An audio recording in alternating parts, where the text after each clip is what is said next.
প্রধানমন্ত্রী নরেন্দ্র মোদী বলেছেন যে খুব দ্রুত ছত্তিশগড় সহ দেশের প্রতিটি অংশ মাওবাদী হিংসা থেকে মুক্ত হবে। প্রধানমন্ত্রী আজ ছত্তিশগড়ে 14,260 কোটি টাকারও বেশি একগুচ্ছ উন্নয়নমূলক প্রকল্পের উদ্বোধন ও শিলান্যাস করেছেন। গত মাসে মোট পণ্য ও পরিষেবা কর জিএসটি সংগ্রহ 1,95,000 কোটি টাকারও বেশি হয়েছে। অন্ধ্রপ্রদেশের শ্রীকাকুলাম জেলায় শ্রী ভেঙ্কটেশ্বর স্বামী মন্দিরে পদপিষ্ট হয়ে 9 জনের মৃত্যু হয়েছে। রাষ্ট্রপতি, উপরাষ্ট্রপতি এবং প্রধানমন্ত্রী এই ঘটনায় গভীর শোক ব্যক্ত করেছেন। বায়ু দূষণ রোধে দিল্লির বাইরে নিবন্ধীকৃত BS3 পর্যন্ত সমস্ত বাণিজ্যিক যানবাহনের জাতীয় রাজধানী অঞ্চলে প্রবেশ আজ থেকে নিষিদ্ধ করা হয়েছে। নভি মুম্বাইয়ে মহিলা ক্রিকেট বিশ্বকাপের ফাইনালে ভারত আগামীকাল দক্ষিণ আফ্রিকার মুখোমুখি হবে। আসছি বিস্তারিত খবরে। প্রধানমন্ত্রী নরেন্দ্র মোদী বলেছেন যে সেই দিন খুব বেশি দূরে নয় যখন ছত্তিশগড় সহ দেশের প্রতিটি অংশ মাওবাদী হিংসা থেকে মুক্ত হবে। আজ রায়পুরে ছত্তিশগড়ের রজত জয়ন্তী উদযাপন অনুষ্ঠানে ভাষণে প্রধানমন্ত্রী বলেন যে মাওবাদী সন্ত্রাসের কারণে ছত্তিশগড়ের উপজাতি অঞ্চলগুলি দীর্ঘদিন ধরে রাস্তাঘাট, স্কুল এবং হাসপাতালের মতো মৌলিক সুযোগ সুবিধা থেকে বঞ্চিত ছিল। তিনি বলেন যে সরকার দেশকে নকশালবাদের হুমকি থেকে মুক্ত করার জন্য সংকল্পবদ্ধ। 11 বছর আগে দেশের 125টি জেলায় মাওবাদী সমস্যা থাকলেও এটি এখন মাত্র 3টি জেলায় সীমাবদ্ধ। 2014 में जब आपने हमें अवसर दिया तो हमने भारत को माओवादी आतंक से मुक्ति दिलाने का संकल्प लिया और अब 125 जिलों में से सिर्फ 3 जिले बचे हैं। लेकिन मैं देशवासियों को गारंटी देता हूँ वो दिन दूर नहीं जब हमारा छत्तीसगढ़, हमारा हिंदुस्तान माओवादी आतंक से पूरी तरह मुक्त हो जाएगा। প্রধানমন্ত্রী আজ ছত্তিশগড়ের নবরায়পুরে রাজ্য বিধানসভার নতুন ভবনের উদ্বোধন করেছেন। অনুষ্ঠানে প্রাক্তন প্রধানমন্ত্রী এবং ভারতরত্ন অটল বিহারী বাজপেয়ীর মূর্তির আবরণ উন্মোচন করেন তিনি।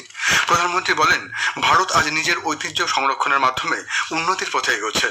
এই চেতনা কেন্দ্রীয় সরকারের প্রতিটি সিদ্ধান্ত এবং নীতি নির্ধারণে প্রতিফলিত হচ্ছে। ছত্তিশগড় বিধানসভার নতুন ভবন রাজ্যের সমৃদ্ধ সাংস্কৃতিক ঐতিহ্যকে তুলে ধরবে বলে তিনি আশা প্রকাশ করেন। প্রধানমন্ত্রী আজ রায়পুরে শহীদ বীর নারায়ণ সিং স্মৃতিসৌধ এবং আদিবাসী স্বাধীনতা সংগ্রামীদের একটি মিউজিয়ামেরও উদ্বোধন করেন। छत्तीसगढ़ आज विकास के पथ पर तेज गति से आगे बढ़ रहा है। आज भी छत्तीसगढ़ को लोकतंत्र का नया मंदिर, नया विधानसभा भवन मिला। यहाँ आने से पहले भी मुझे आदिवासी संग्रहालय के लोकार्पण करने का अवसर मिला। इस मंच से भी लगभग 14,000 करोड़ रुपए की योजनाओं का शिलान्यास और लोकार्पण हुआ है। मैं विकास के इन सभी कार्यों के लिए आप सभी को बहुत बहुत बधाई देता हूँ। এর আগে আজ সকালে প্রধানমন্ত্রী নয়া রায়পুরে শ্রী সত্য সাই সঞ্জীবনী হাসপাতাল পরিদর্শন করেন। দিল কি বাত অনুষ্ঠানের আওতায় 2,500 শিশুর সঙ্গে কথা বলেন। প্রধানমন্ত্রী এই সফরে 14,260 কোটি টাকারও বেশি একগুচ্ছ উন্নয়নমূলক প্রকল্পের উদ্বোধন ও সূচনা করেছেন। জিএসটি হার কমানো সত্ত্বেও গত মাসে মোট পণ্য পরিষেবা কর জিএসটি সংগ্রহ 1,95,000 কোটি টাকারও বেশি হয়েছে। গত বছর একই সময়ের তুলনায় এটি 4.6% বেশি।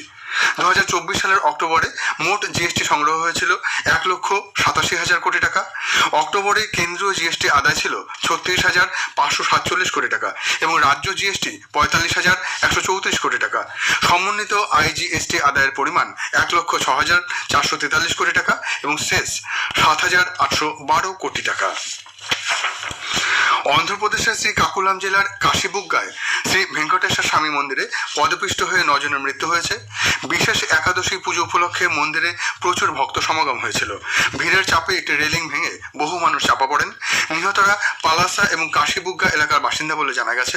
আহতদের চিকিৎসার জন্য নিকটবর্তী হাসপাতালে স্থানান্তরিত করা হয়েছে। রাষ্ট্রপতি দ্রৌপদী মুর্মু, উপরাষ্ট্রপতি সিপি রাধাকৃষ্ণন এবং প্রধানমন্ত্রী নরেন্দ্র মোদী এই ঘটনায় গভীর শোক ব্যক্ত করেছেন। সামাজিক মাধ্যমে এক পোস্টে রাষ্ট্রপতি আহতদের দ্রুত আরোগ্য কামনা করেছেন। উপরাষ্ট্রপতি শোকসন্তপ্ত পরিবারগুলির প্রতি গভীর সমবেদনা প্রকাশ করেছেন। প্রধানমন্ত্রী নিহতদের নিকট আত্মীয়দের জন্য প্রধানমন্ত্রীর জাতীয় ত্রাণ তহবিল থেকে 2 লক্ষ টাকা এবং আহতদের জন্য 50,000 টাকার আর্থিক সহায়তা ঘোষণা করেছেন।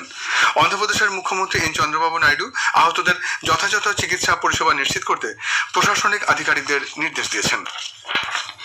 খারাপ আবহাওয়ার কারণে আজ বিহার বিধানসভা নির্বাচনের প্রচার ব্যাহত হয়েছে, তবে দিনের শেষে আবহাওয়ার উন্নতি হয় কয়েকটি রাজনৈতিক দল জনসভা করে।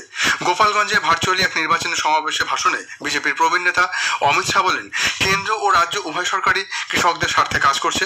প্রধানমন্ত্রী নরেন্দ্র মোদীর প্রচেষ্টায় বিহারে বন্ধ চিনিকলগুলি পুনরায় চালু করা হয়েছে এবং কৃষকরা যাতে তাদের আখের ন্যায্য মূল্য পান তা নিশ্চিত করার জন্য ইথানল উৎপাদনকে উৎসাহিত করা হচ্ছে।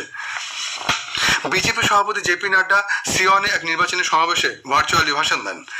বেগুসরাইয়ের বাসওয়ারায় তার প্রথম নির্বাচনী সমাবেশে ভাষণ দিতে গিয়ে কংগ্রেস নেত্রী প্রিয়াঙ্কা গান্ধী বলেন, 20 বছরের শাসনকালে নীতিশ কুমার সরকার বিহারকে অভিবাসন ছাড়া কিছুই দেয়নি। তিনি অভিযোগ করেন যে বিজেপির নেতৃত্বে এনডিএ সরকার ছোট ব্যবসা ধ্বংস করে দিয়েছে। মহাজোটের মুখ্যমন্ত্রী পদপ্রার্থী তেজস্বী প্রসাদ যাদব সিওয়ান জেলার রঘুনাথপুরে এক নির্বাচনী সমাবেশে ভাষণে পাটনা জেলার মোকামার কথা উল্লেখ করে বলেন যে নির্বাচনী হিংসার ঘটনা সত্ত্বেও প্রশাসন নীরব দর্শক হিসেবে দাঁড়িয়ে আছে। দারভাঙ্গার বাহাদুরপুরে মহাজোট প্রার্থীদের সমর্থনের প্রচার চালাতে গিয়ে সমাজবাদী পার্টির সভাপতি অখিলেশ যাদব বলেন যে বিহারে বেকারত্ব সবচেয়ে বড় সমস্যা। খবর শুনছেন আকাশবাণী থেকে। বায়ু দূষণ রোধে দিল্লির বাইরে BS3 এবং তার নিচের শ্রেণীর অধীনে নিবন্ধীকৃত সমস্ত বাণিজ্যিক যানবাহনের জাতীয় রাজধানীতে প্রবেশ আজ থেকে নিষিদ্ধ করা হয়েছে। তবে BS4 শ্রেণীর বাণিজ্যিক পণ্যবাহী যানবাহন আগামী বছরের 31শে অক্টোবর পর্যন্ত দিল্লিতে প্রবেশের অনুমতি পাবে। বাতাসের মান ব্যবস্থাপনা কমিশনের সুপারিশে দিল্লি সরকার এই সিদ্ধান্ত নিয়েছে। কমিশন জানিয়েছে যে দিল্লিতে নিবন্ধিত বাণিজ্যিক পণ্যবাহী যানবাহনের ওপর কোনো বিধিনিষেধ নেই। কেন্দ্রীয় সংস্কৃতি মন্ত্রকের সহযোগিতায় প্রসার ভারতী আগামীকাল থেকে দেশব্যাপী 24টি কেন্দ্রে আকাশবাণী সঙ্গীত সম্মেলনের 67তম সংস্করণ আয়োজন করবে। অনুষ্ঠান চলবে এই মাসের 29 তারিখ পর্যন্ত। তথ্য ও সম্প্রচার মন্ত্রক এক বিবৃতিতে জানিয়েছে যে 1954 সালে প্রতিষ্ঠার পর থেকে আকাশবাণী সঙ্গীত সম্মেলন ভারতের সবচেয়ে স্থায়ী এবং সম্মানিত সাংস্কৃতিক ঐতিহ্যগুলির মধ্যে একটি হিসেবে দাঁড়িয়ে আছে। সম্মেলন প্রসঙ্গে প্রসার ভারতীর সিইও গৌরব দ্বিবেদী বলেন যে কোভিড-19 মহামারীর কারণে কিছুদিন বিরতির পর এবছর এই মহা উৎসবটি নতুন প্রাণশক্তি নিয়ে ফিরে আসছে। কর্মচারী ভবিষ্যনিধি প্রকল্পের পরিষেবার বাইরে থাকা কর্মীদের এর পরিধির মধ্যে আনতে আজ সারা দেশে বিশেষ অভিযান শুরু হয়েছে। 2017 সালের 1 জুলাই থেকে 2025 সালের 31শে অক্টোবর পর্যন্ত সময়কালে EPF পরিষেবার বাইরে থাকা কর্মীদের এর আওতায় আনার উদ্যোগ নেওয়া হয়েছে।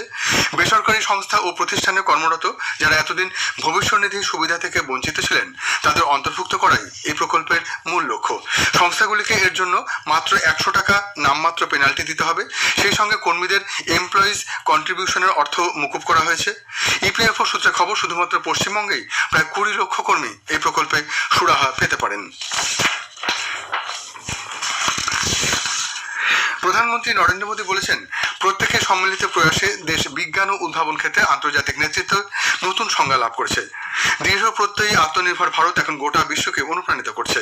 একটি ইংরেজি দৈনিকে বিজ্ঞান ও প্রযুক্তি মন্ত্রী ডক্টর জিতেন্দ্র সিংয়ের একটি নিবন্ধ সামাজিক মাধ্যমে শেয়ার করে প্রধানমন্ত্রী বলেন, ভারত ডিজিটাল ইন্ডিয়া থেকে ডিপ টেক এবং চন্দ্রযান থেকে জৈব অর্থনীতির ক্ষেত্রে নতুন রেকর্ড করেছে।